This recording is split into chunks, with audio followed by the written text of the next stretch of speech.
नमस्कार, India daily live देख रहे हैं आप और मैं हूं आपके साथ Shivam Dubey. India daily live के बेहद खास बुलेटिन उत्तराखंड डेली लाइव में आप सबका बहुत बहुत स्वागत। बुलेटिन की शुरुआत करेंगे और करेंगे पहली खबर की ओर। लोकसभा में केंद्रीय वित्त मंत्री निर्मला सीतारमण द्वारा प्रस्तुत केंद्रीय बजट को लेकर देहरादून में प्रदेश भाजपा मुख्यालय में पदाधिकारियों और कार्यकर्ताओं ने सामूहिक रूप से पूरे बजट को सुना और इस अवसर पर उत्तराखंड के पूर्व वित्त मंत्री प्रेमचंद अग्रवाल ने बजट की सराहना करते हुए इसे विकसित भारत की दिशा में बड़ा कदम बताया। उन्होंने कहा कि प्रधानमंत्री नरेंद्र मोदी के मार्गदर्शन में प्रस्तुत ये 9वां बजट देश के हर वर्ग को ध्यान में रखकर बनाया गया। बजट में मैन्युफैक्चरिंग, फार्मा, किसान, युवा, महिलाएं और आम आदमी सभी के लिए प्रावधान किए गए हैं। इसके अलावा इंफ्रास्ट्रक्चर और पूंजीगत व्यय में किए गए बदलाव इसे भारत की तीसरी सबसे बड़ी अर्थव्यवस्था बनाने की दिशा में मील का पत्थर साबित होगा। उत्तराखंड के कैबिनेट मंत्री गणेश जोशी ने भी इसे आम जनता का बजट बताया और कहा कि फार्मा, पर्यटन, तीर्थ और रक्षा के क्षेत्र में विशेष ध्यान दिया गया है।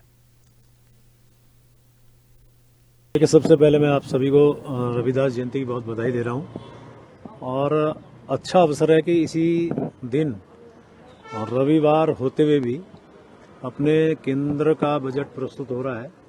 माननीय प्रधानमंत्री जी के मार्गदर्शन में जिस प्रकार से हमारी केंद्रीय वित्त मंत्री सीतारमण जी अपना 9वां बजट पेश कर रही हैं, अच्छा लग रहा है कि जब वो पूरा बजट प्रस्तुत कर रही है और जिस प्रकार से उन्होंने पूरे इस विकसित भारत को बेस मानते हुए, यानी कि विकसित भारत की तरफ बढ़ता हुआ हमारा ये भारत के लिए बजट प्रस्तुत किया गया।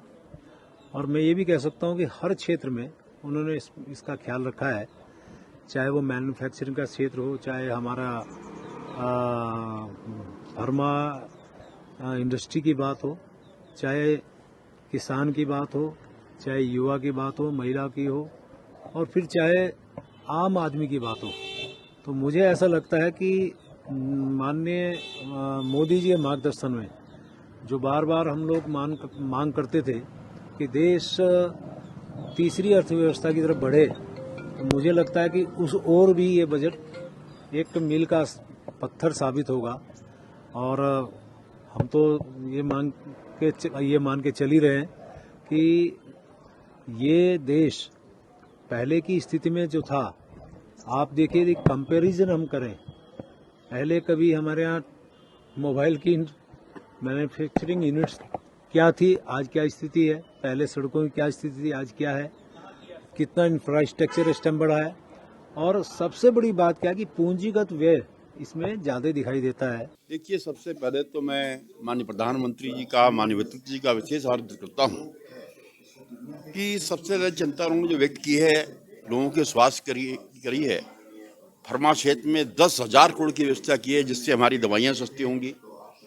और उत्तराखंड को जो सबसे बड़ा फायदा होने वाला है, छोटे शहरों में 30 स्थलों को विकसित करने की बात उन्होंने कही है और जिससे हमारे तीर्थाटन को, पर्यटन को बढ़ावा मिलेगा, क्योंकि आज हमारी मुख्य इकोनॉमी टूरिज्म है।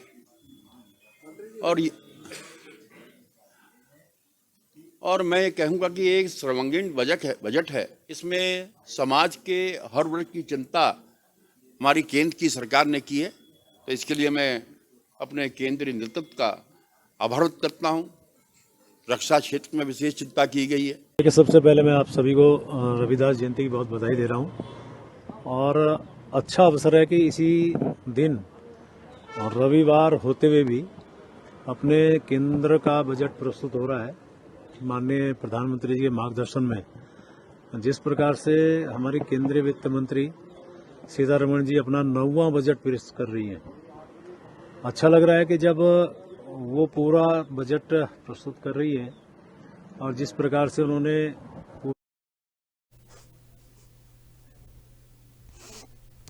तो इस खबर पर हमारे साथ ब्यूरो चीफ उत्तराखंड हमारे साथ अजय पांडे जी हमारे साथ जुड़ गए हैं।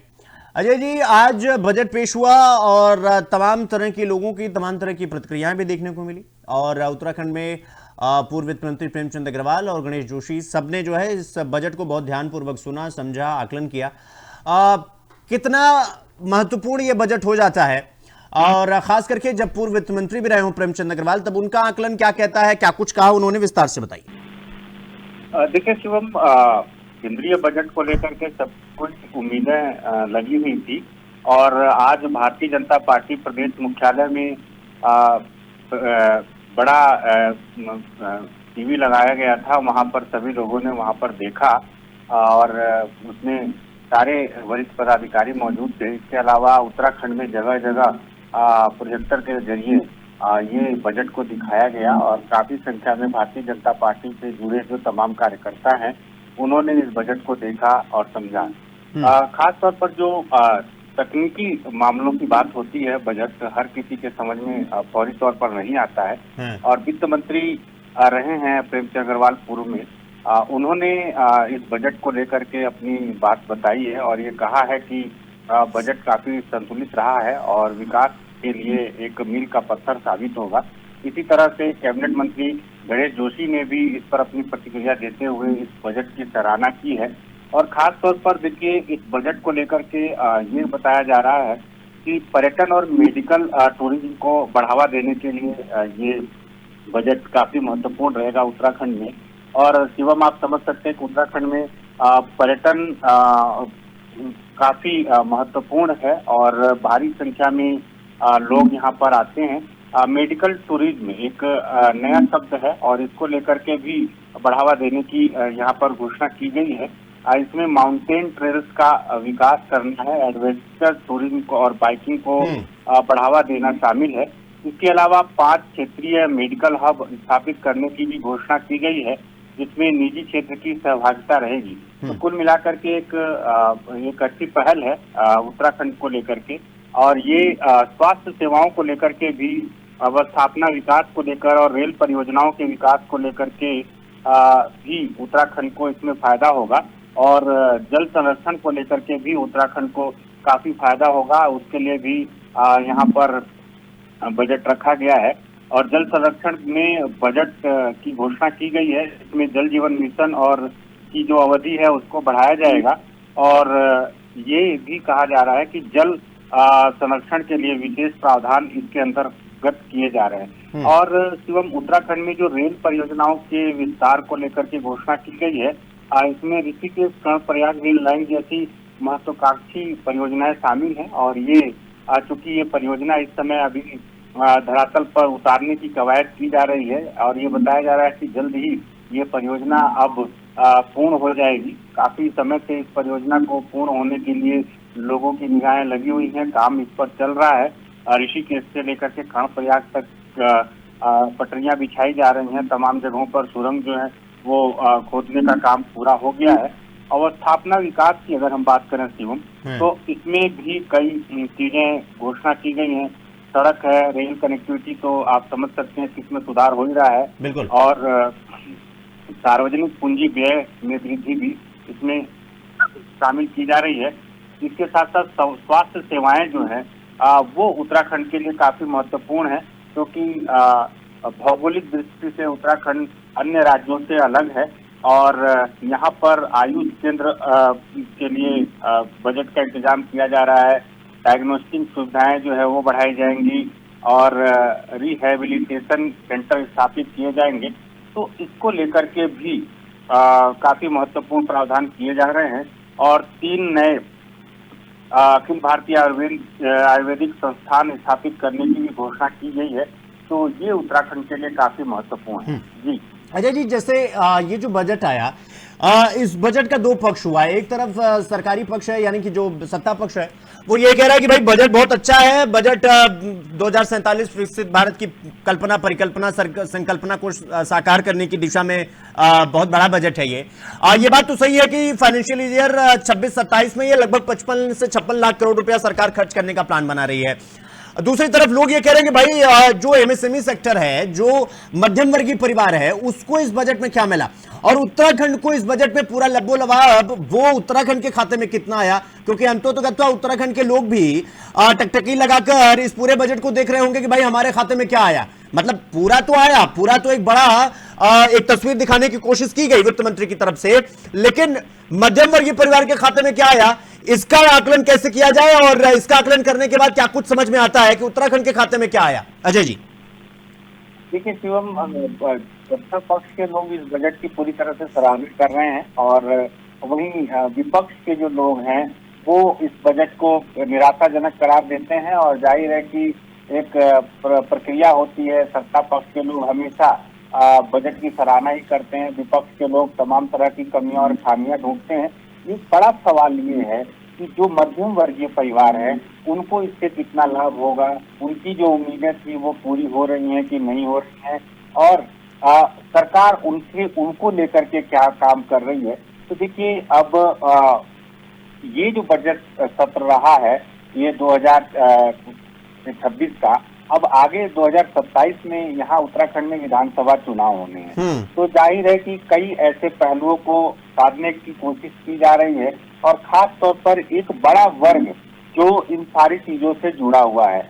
अब हम जल जीवन मिशन की बात करें तो जल जीवन मिशन से तमाम जो लोग हैं, आम लोग हैं, वो जुड़े हुए हैं। और पहाड़ी क्षेत्रों में घर घर नल योजना के तहत और घर घर पेयजल पहुंचाना एक बड़ी चुनौती रही है। इसके अलावा जो मेडिकल का सेक्टर है, दवाइयां सस्ती की जा रही हैं, उससे भी आम लोगों को काफी लाभ होगा। इसके अलावा जो रेल कनेक्टिविटी है, ये जो बढ़ाने की को लेकर के इस दिशा में और बजट का प्रावधान किया जा रहा है, ताकि और तेजी के साथ खास तौर पर पहाड़ी क्षेत्रों में आवागमन की जो सुविधाएं हैं उसको और ज्यादा मजबूत किया जाए। तो ये भी एक बड़ा प्रयास है। और जो कर्मचारी वर्ग है उनको साधने की कोशिश की जा रही है। इसके अलावा आम जनता को तमाम तरह की जो और सुविधाएं हैं वो देने का जो प्रयास है वो भी काफी महत्वपूर्ण है। तो उत्तराखंड में, उत्तर प्रदेश में 2027 में विधानसभा चुनाव होने हैं, कई और राज्यों में होने हैं। तो ये जो केंद्रीय बजट है इसमें हर एक क्षेत्र को, हर एक सेक्टर को साधने का प्रयास किया जा रहा है, ताकि आम जनता से सीधे इसकी कनेक्टिविटी हो। और आम जनता, क्योंकि वो बड़ा वोट बैंक है, एक जो मध्यम वर्गीय परिवार है, जो निम्न आय वर्ग के लोग हैं, वो बड़े स्तर के वोटर होते हैं। तो जब चुनावी साल आते हैं तो उस समय सबको साधने का इसमें प्रयास किया जा रहा है।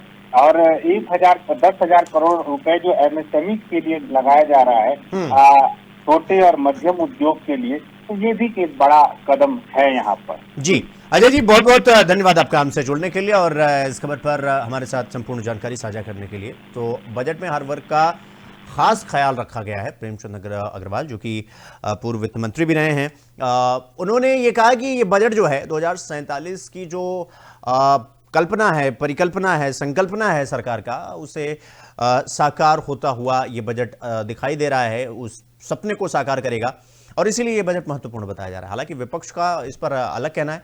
उनका कहना है कि ये बजट जिस एक्सपेक्टेशन के साथ लोग इंतजार कर रहे थे वो उनके खाते में नहीं आया।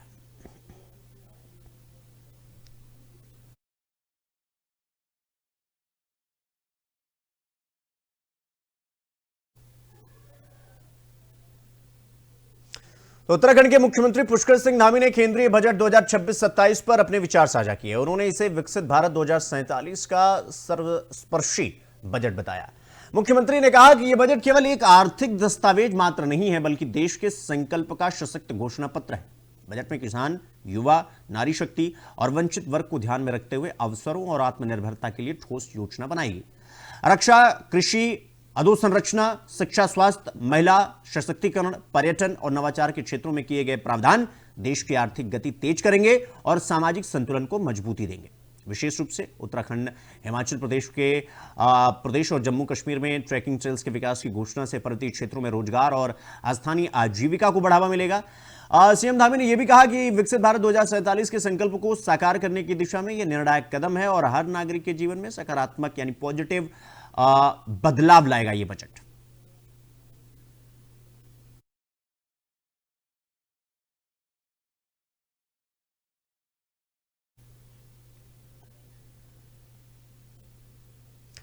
उत्तराखंड के मुख्यमंत्री पुष्कर सिंह धामी ने असम के मुख्यमंत्री हेमंत बिस्वा शर्मा को जन्मदिन की हार्दिक शुभकामनाएं दी और इस विशेष अवसर पर उन्होंने कहा कि हम उनकी लंबी आयु, अच्छे स्वास्थ्य और समृद्धि की कामना करते हैं। राजनीति और प्रशासन में उनके योगदान ने असम और पूरे देश में महत्वपूर्ण बदलाव लाने में मदद की है।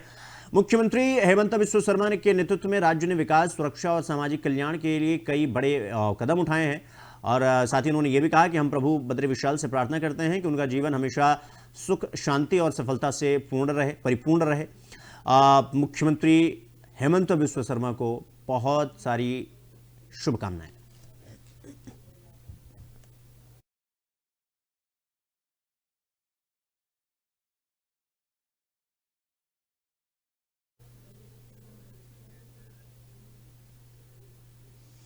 तो ऋषिकेश के श्रीदेव सुमन उत्तराखंड विश्वविद्यालय के पंडित ललित मोहन शर्मा परिसर में भारतीय ज्ञान परंपरा पर आधारित राष्ट्रीय बौद्धिक परीक्षा आयोजित की गई। इस परीक्षा का आयोजन विद्या भारती उच्च शिक्षा संस्थान ने किया, जिसमें विश्वविद्यालय के विभिन्न संकाय के लगभग 300 छात्रों ने उत्साहपूर्वक भाग लिया। परीक्षा का उद्देश्य विद्यार्थियों में भारतीय ज्ञान परंपरा, दर्शन, विज्ञान, साहित्य और संस्कृति के प्रति जागरूकता को बढ़ावा देना और नवाचार की समझ को विकसित करना है। कुलपति प्रोफेसर N.K. जोशी ने इस आयोजन पर प्रसन्नता व्यक्त करते हुए इसे हमारी सभ्यता की अमूल्य बौद्धिक धरोहर बताया। परीक्षा का संचालन सुव्यवस्थित और पारदर्शी तरीके से किया गया और छात्रों को राष्ट्रीय स्तर पर प्रमाण पत्र और टॉप प्रदर्शन करने वाले छात्रों को नगद पुरस्कार भी प्रदान किए जाएंगे।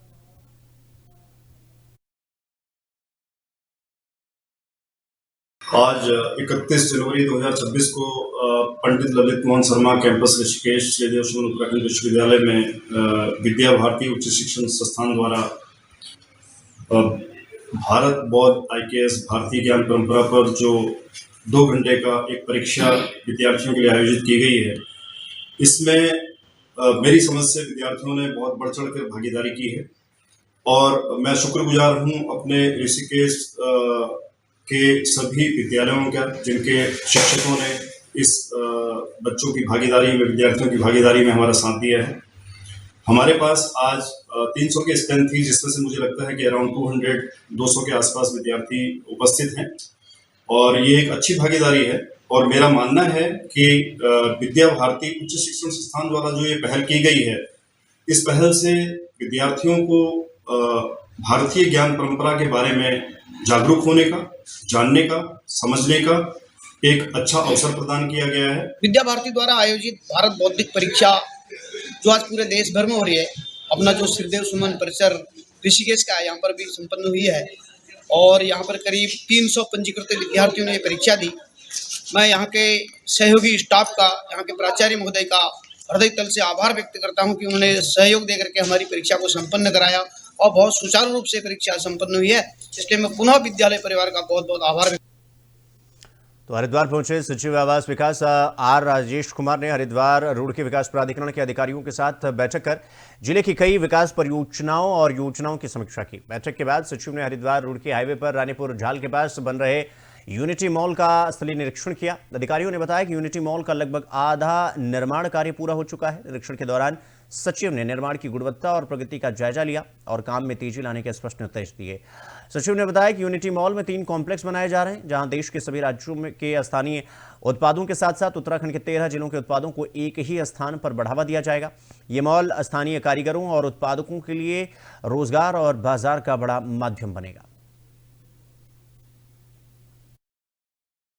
तेजी लाने के इंस्ट्रक्शंस दिए गए हैं और माननीय मुख्यमंत्री जी के निर्देशों के क्रम में आज मैंने यहाँ पे निरीक्षण किया है यूनिटी मॉल का और HRDA की टीम भी साथ है, सेक्रेटरी HRDA भी है साथ में, बाकी इंजीनियरिंग डिपार्टमेंट भी है और इसमें वर्तमान में जो प्रगति है लगभग 45% बताया जा रहा है। काम को तेज़ी से करने के निर्देश दिए गए हैं और भारत सरकार से जो किस्त प्राप्त हुई है वो रिलीज़ कर दिया गया है पूरे तौर पे। तो हरिद्वार में शारदीय कांवड़ यात्रा की तैयारियां फिलहाल जोरों पर है और इस बार यूपी के बिजनौर, मुरादाबाद, अमरोहा समेत कई जिलों में बड़ी संख्या में श्रद्धालु गंगा जल लेने हरिद्वार पहुंचेंगे। शनिवार को हरिद्वार और बिजनौर पुलिस के बीच अंतरराज्यीय समन्वय बैठक हुई और जिसमें श्रद्धालुओं की सुरक्षा और यात्रा को सुचारू व्यवस्था से चलाने के लिए विस्तार पूर्वक चर्चा की गई। पुलिस अधिकारियों ने बताया कि 2 फरवरी से महाशिवरात्रि तक चलने वाली इस कांवड़ यात्रा में लाखों श्रद्धालुओं के हरिद्वार पहुंचने की संभावना है। उन्होंने सभी जरूरी तैयारियां पूरी कर ली हैं ताकि श्रद्धालुओं की यात्रा सुरक्षित और मेला सकुशल संपन्न हो सके।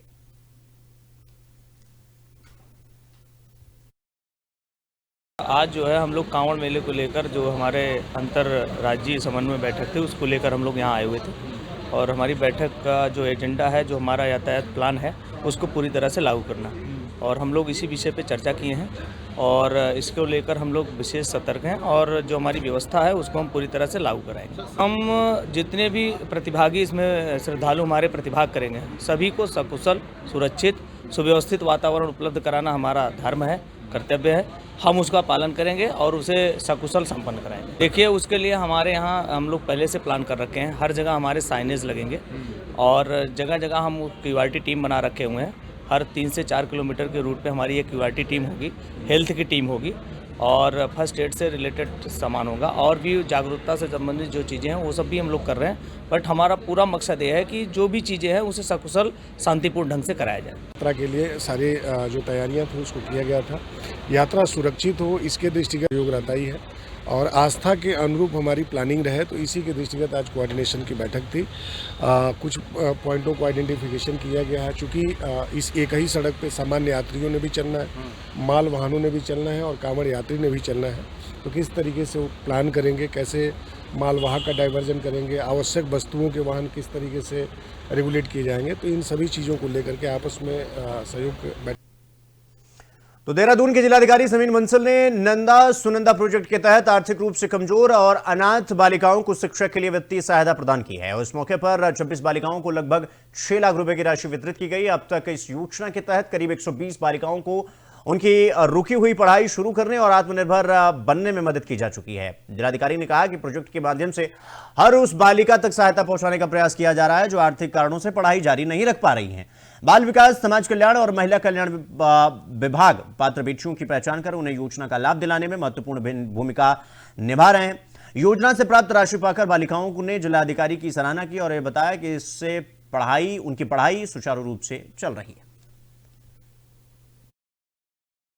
आज हमारे प्रोजेक्ट नंदा सुनंदा के अंतर्गत हमारा 12th फेज़ था और 12th फेज़ में आज हमारी 26 ऐसी बालिकाओं को शिक्षा के लिए एनेबल किया गया है। उनकी पढ़ाई पुनर्जीवित की गई है स्कूल्स, कॉलेजेस और पोस्ट ग्रेजुएशन में, जिनके यहाँ पर कुछ ट्रेजेडीज के चलते कोई ऐसी त्रासदी हो गई जिसमें कुछ के पेरेंट्स नहीं रहे, फादर नहीं रहे या ऐसी आर्थिक हार्डशिप्स हैं, इकोनॉमिक हार्डशिप्स हैं कि जिससे वो अपनी पढ़ाई कंटिन्यू नहीं रख सकती थी।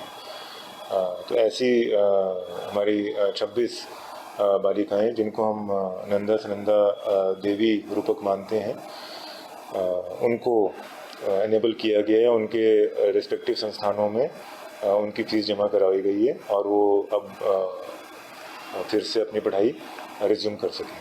मैं डीएम साहब का दिल से शुक्रिया अदा करना चाहूँगी। मेरी मम्मी एक सिंगल पेरेंट है और कभी कभी मुझे अपनी मम्मी को देख के ऐसा लगता है कि मतलब मेरी मम्मी बहुत मेहनत करती है मेरे लिए। फ़ीस मतलब बहुत ज़्यादा है मेरे स्कूल की। मेरी मम्मी बहुत मेहनत करती है और मैं डीएम साहब का दिल से शुक्रिया अदा करना चाहूँगी कि उन्होंने मुझे अपॉर्चुनिटी प्रदान करी और इस वजह से मेरे को बहुत लाभ मिला है। मुझे इस योजना का लाभ मिला है। इस साल पहले मतलब कॉलेज में एडमिशन लिया था तो मेरा फर्स्ट ईयर है, उसमें फादर नहीं है तो फीस कोई नहीं कर पाता, तो इसलिए मुझे इसका लाभ लेना पड़ा। बहुत धन्यवाद करती हूँ सबका जो इसके हेल्पर है और सबका ही कि इस चीज़ का हम सब कन्याओं को लाभ मिला है। उत्तराखंड सरकार ने जन जन की सरकार जन जन के द्वार अभियान के तहत रुद्रप्रयाग जिले में बहुउद्देशीय शिविर का आयोजन किया। इन शिविरों में ग्रामीणों को विभिन्न सरकारी योजनाओं का लाभ प्रदान किया गया और उनकी समस्याओं का समाधान किया गया। सौराखाल में आयोजित शिविर में 205 से अधिक ग्रामीण लाभान्वित हुए, जिनमें 68 में से 45 समस्याओं का ऑन द स्पॉट यानी मौके पर ही निस्तारण किया गया। थुनेठा में आयोजित शिविर में 40 शिकायतें आई, जिनमें 22 का समाधान तत्काल कर दिया गया। विधायक भरत चौधरी ने कहा कि इन शिविरों के माध्यम से बड़ी संख्या में लोगों की समस्याओं का समाधान किया जा चुका है और उन्होंने क्षेत्र की प्रमुख मांगों को पूरा करने का आश्वासन भी दिया। इस अवसर पर विभिन्न विभागों के अधिकारी और जनप्रतिनिधि उपस्थित रहे। देखिए, सबसे पहले मैं प्रदेश के युवा मुख्यमंत्री माननीय पुष्कर सिंह धामी जी को बहुत धन्यवाद देना चाहूँगा कि उन्होंने ये जन जन की सरकार जन जन के द्वार जो योजना है इस पर अमल किया और दूर दराज के क्षेत्रों में भी जिस तरह से कैंप लगे हैं, बड़ी संख्या में लोग अपनी समस्याओं को लेकर के आए हैं। यहाँ पर मुख्यतः लोगों की समस्या सड़कों को लेकर के थी और जानकारी दी गई है कि कितनी सड़कें यहाँ पर स्वीकृत हैं। बिजली को लेकर के, पानी को लेकर के भी लोगों की समस्याएं यहाँ पर आई हैं, उनका भी मौके पे समाधान करने का प्रयास किया जा रहा है। और बाकी जो समस्याएं हैं जिनका मौके पे समाधान नहीं हो सकता, उनको संबंधित विभागों को प्रधान ग्राम सभा पासी प्रसाद देवेंद्र सिंह। और ये सरकार के द्वारा जो कार्यक्रम चलाया जा रहा है, सरकार आपके द्वारा, सरकार जनता के द्वारा, ये बहुत ही एक अच्छी सुविधा हुई है। जो नीचे श्रेणी के जो लोग हैं, जो आवागमन या यातायात नहीं कर सकते, उनके लिए छोटे छोटे कार्य अपने न्याय पंचायत क्षेत्र में हो जा रहे हैं। इतने दूर दराज के क्षेत्र जो हमारा पश्चिम बर्दार है, अभी भी जनपद से काफ़ी दूर है और उसका मुख्य कारण है सड़क का, जिसके लिए माननीय विधायक जी का मैं धन्यवाद करता हूं। माननीय मुख्यमंत्री जी का जो हमारी जो सड़क थी रुद्रप्रयाग से लेकर बांसी तक, उससे काफ़ी लाभ पूरे पश्चिम बर्दार को मिलने जा रहा है। और जो इस शिविर के बारे में मैं कहना चाहूँगा कि जैसे ऐसे शिविर जब सरकार लगाती है तो उस शिविरों से जो हमारा क्षेत्र को है काफ़ी लाभ हुआ है, जिसमें कि विभिन्न जो गाँव ग्रामीणों की समस्याएँ थी, इस शिविर के माध्यम से उनका अवश्य निश्चित रूप से लाभ।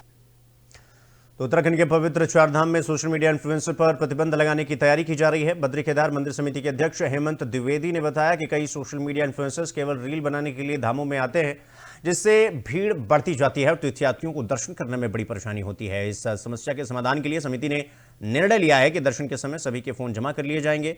समिति इस व्यवस्था को तीर्थयात्रियों की सुविधा और धामों की पवित्रता बनाए रखने के उद्देश्य से लागू कर रही है। चारधाम यात्रा के दौरान बड़ी संख्या में श्रद्धालु भगवान के दर्शन के लिए आते हैं और भीड़ को नियंत्रित करना एक चुनौती है। समिति की यह पहल तीर्थयात्रियों के लिए दर्शन को सुचारू बनाएगी और धामों की पवित्रता भी बनी रहेगी।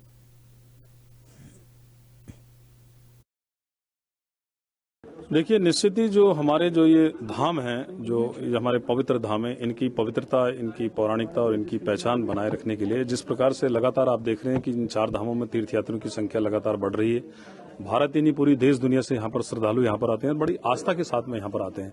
कुछ समय से आप देख रहे हैं कि जो ये रील और ब्लॉगर, ये सिर्फ अपने व्यूअर के लिए एक पर्यटक स्थल उन्होंने इस तरह से तीर्थाटन को जो है, क्योंकि देखिए तीर्थाटन जो है सिर्फ ध्यान और साधना और भगवान के प्रति आस्था के लिए होता है और पर्यटक मनोरंजन के लिए होता है। कुछ लोगों ने जो रील और फोटोग्राफी और ये इस तरह का जो वहां पर इस तरह के कुछ लोगों का वहां पर लगातार जो है कि तेजी के साथ में वहां पर आवागमन हो रहा है, उसको लेकर अभी सरकार की पहली बैठक भी हुई थी। उस बैठक में भी ये निर्णय लिया गया कि पूर्णतः जो है कि हम जो है एक एरिया नोटिफाइड करके, मंदिर परिक्षेत्र में एक एरिया नोटिफाइड करने के बाद उसके बाद में पूर्णतः जो है कि रील और मोबाइल और फोटोग्राफी स्ट्रिक्टली जो है कि इसको प्रतिबंधित करेंगे, क्योंकि उससे जो आने वाले जो श्रद्धालु हैं वहां पर, क्योंकि केदारनाथ जी के अंदर आप देखते हैं कि एक जो हमारा प्रांगण है मंदिर का, वहां पर एक लिमिटेड एरिया है और सारे जो श्रद्धालु आते हैं वो रील और फोटोग्राफी करने वालों के कारण वो लगातार वहां से लाइव चलाते हैं, लगातार वहां से जो है फोटो दिखाते हैं। सब जगह जो है ब्लॉगर जो है कि काफी समय तक वहां पर जो है कि वो समय व्यतीत करने के कारण क्या है कि वो सामान्य तीर्थयात्री जो है वो दर्शनों के लिए वंचित हो जाता है, वो डिस्टर्ब होता है।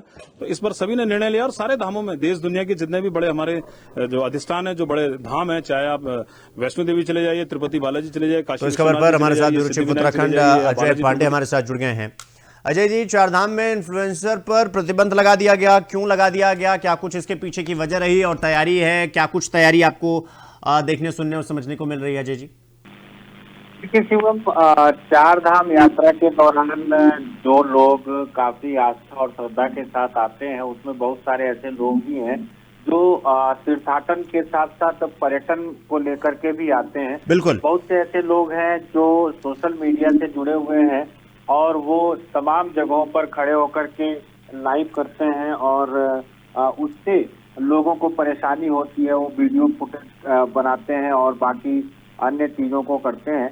तो ऐसे में अब ये तय किया जा रहा है बद्री केदार मंदिर समिति की ओर से कि इन सभी लोगों पर प्रतिबंध लगा दिया जाए और एक दायरा निर्धारित की जा रही है कि इस दायरे के आगे बाकी अन्य लोग नहीं जाएंगे। देखिए शिवम, बद्री केदार मंदिर समिति की ओर से पिछले कई सालों के दौरान ये देखने को मिला था और उन्होंने प्रतिबंध लगाए थे कि कोई भी व्यक्ति उन एरियो में मोबाइल लेकर के नहीं जाएगा, कैमरे इत्यादि अलाउ नहीं थे। बहुत सारे लोग चोरी छुपे ले जाते थे और वहां पर भी वो लोग वीडियो वगैरह बनाते थे। लाइव करते थे।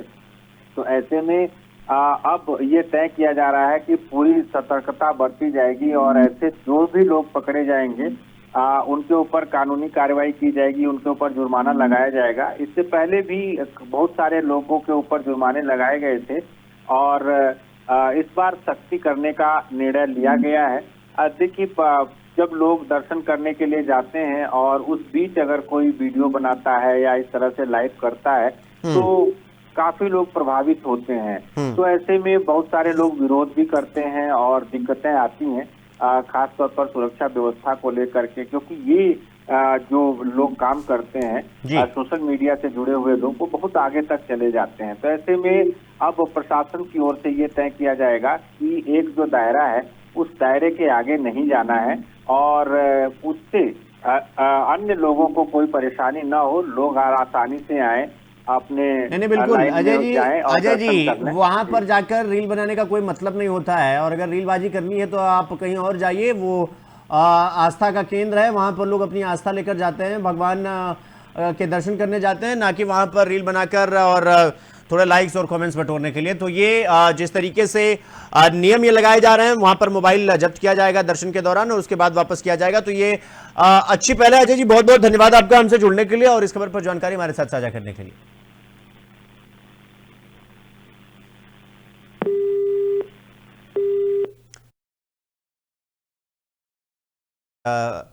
जो है वो वापस दिया जाएगा दर्शन के बाद, यानी कि जो बद्रीनाथ केदारनाथ समिति है उसने जो है ये फैसला लिया है।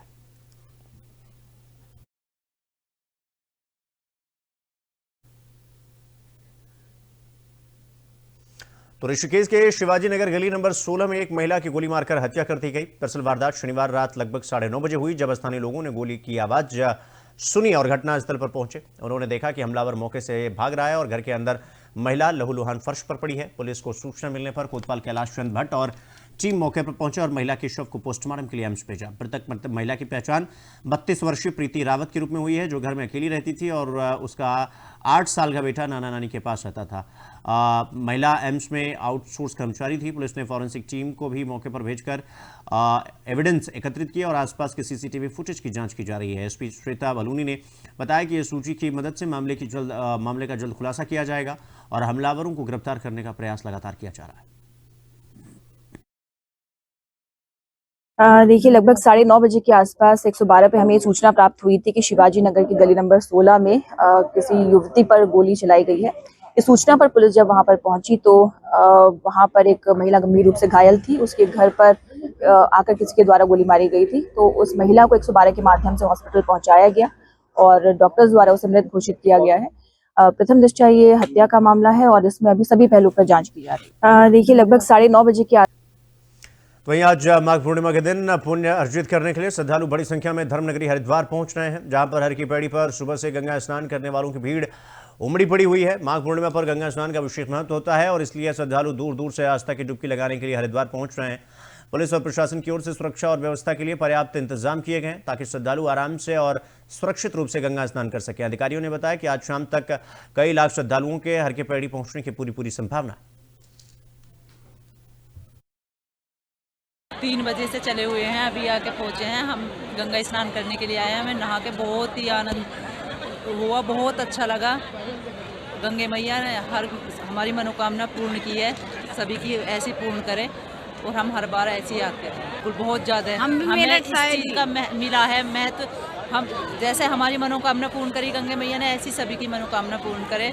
बहुत अच्छा लग रहा है, नहा के बहुत अच्छा लगा। नहा के बिल्कुल भी ठंड नहीं लगी, बहुत अच्छा महसूस हो रहा है। बहुत ही मतलब दिव्य महसूस हो रहा है, जैसे माता गंगा की साक्षात कृपा हो रही हो, महादेव की कृपा हो। कहते जब लगी थी पर अब नहीं लग रही, अब ऐसा लग रहा है माता का आशीर्वाद हो।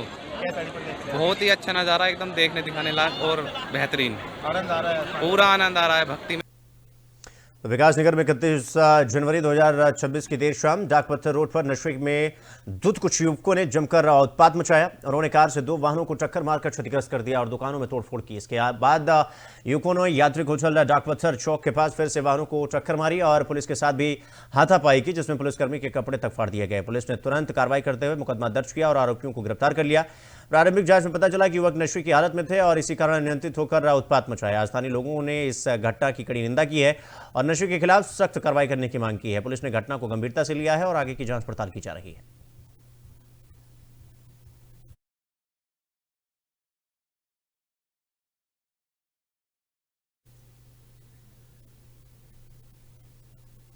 वहीं ऋषिकेश से 20 किलोमीटर दूर मणिकूट पर्वत पर त्रयोदश ज्योतिर्लिंग की प्राण प्रतिष्ठा का कार्यक्रम 13 से 15 फरवरी तक आयोजित होगा। इस अवसर पर राजनीतिक, धार्मिक और सामाजिक संस्थानों से जुड़े सैकड़ों सदस्य शामिल होने की उम्मीद है इसमें। और इस संबंध में जगतगुरु त्रिपुरा पीठाधीश्वर चक्रवर्ती यज्ञ सम्राट श्री श्री 1008 हरिओम महाराज ने प्रेस कॉन्फ्रेंस कर जानकारी दी। महाराज ने बताया कि मणिकूट पर्वत शिव शक्ति का सबसे शुद्ध और सिद्ध स्थान है और शिवरात्रि के दिन इस ज्योतिर्लिंग की प्राण प्रतिष्ठा होगी। इसे 13वें ज्योतिर्लिंग गुजरेश्वर महादेव के रूप में मान्यता प्राप्त होगी। मणिकूट पर्वत वन्य जीव आरक्षित क्षेत्र में स्थित है और इसे शिव पुराण सहित अन्य वेद पुराणों में भी उल्लेखित किया गया है।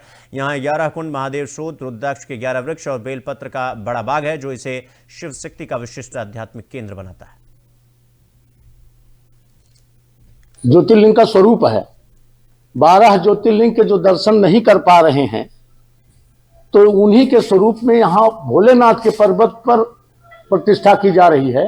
तो यहाँ आकर के दर्शन करेंगे, उनको वही पुण्य फल प्राप्त होगा जो 12 ज्योतिर्लिंगों का प्राप्त होता है, क्योंकि वो भगवान भोलेनाथ का ही पर्वत है।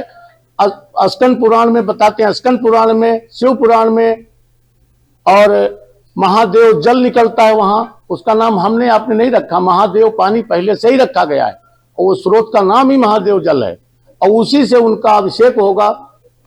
परिक्रमा होती, उनकी गौशाला है और 500 बेलपत्र के वृक्ष हैं, कम से कम 20 रुद्राक्ष के वृक्ष हैं, 11 कुंड निरंतर चलते रहते हैं। तो मेरा अपना मानना है कि 11 कुंड अर्थात रुद्र।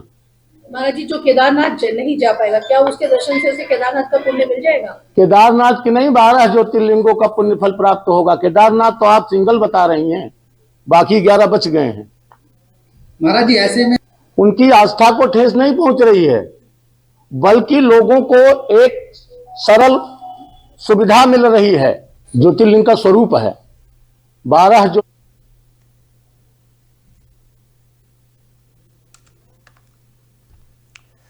उस खबर पर हमारे साथ संजय शर्मा हमारे साथ ऋषिकेश से जुड़ गए हैं।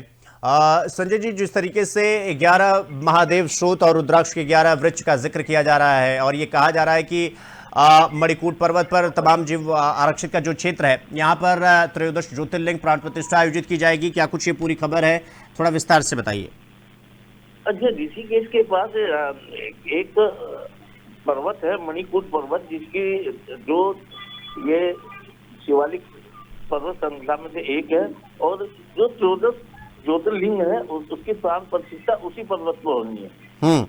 क्योंकि उस पर्वत पे जो है उसकी परिक्रमा जब हर साल की जाती है, वो लगभग 20 से 25 किलोमीटर की परिक्रमा है और इसे पैदल पार करी जाती है पहाड़ों के बीच में से होके। और वहीं पर जो महाराज जी है पीठाधीश्वर चक्रवर्ती यज्ञ सम्राट श्री 1008 स्वामी हरि ओम महाराज जी, जिन्होंने प्रेस कॉन्फ्रेंस करके, क्योंकि हर साल यही परिक्रमा को कराते हैं, तो उन्होंने वहां पर एक मंदिर है जो माता का मंदिर है,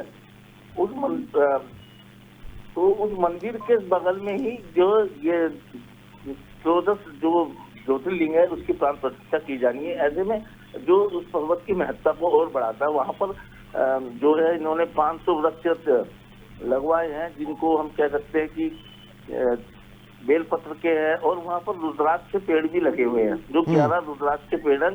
और वो रुद्राक्ष के पेड़ इस बात की पुष्टि करते हैं कि ये भगवान शंकर की ऐसी जगह है जहाँ पर भगवान स्वयं बसते हैं। तो उस बात को लेकर ये इन्होंने लोगों को इस बात को समझाया कि वहाँ पर जो है प्राण प्रतिष्ठा करके वहाँ एक गुफा है, उस गुफा में ही उसके बाहर ही इन्होंने एक मंदिर की स्थापना करनी है और वहीं पर वो भगवान की प्रतिष्ठा की जाएगी।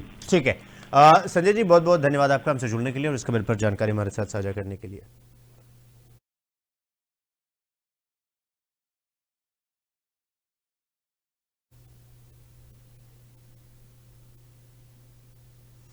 तो इसी खबर के साथ बुलेटिन में फिलहाल इतना ही, लेकिन देश और दुनिया की तमाम बड़ी खबरों को देखने के लिए देखते रहिए इंडिया डेली लाइव। नमस्कार।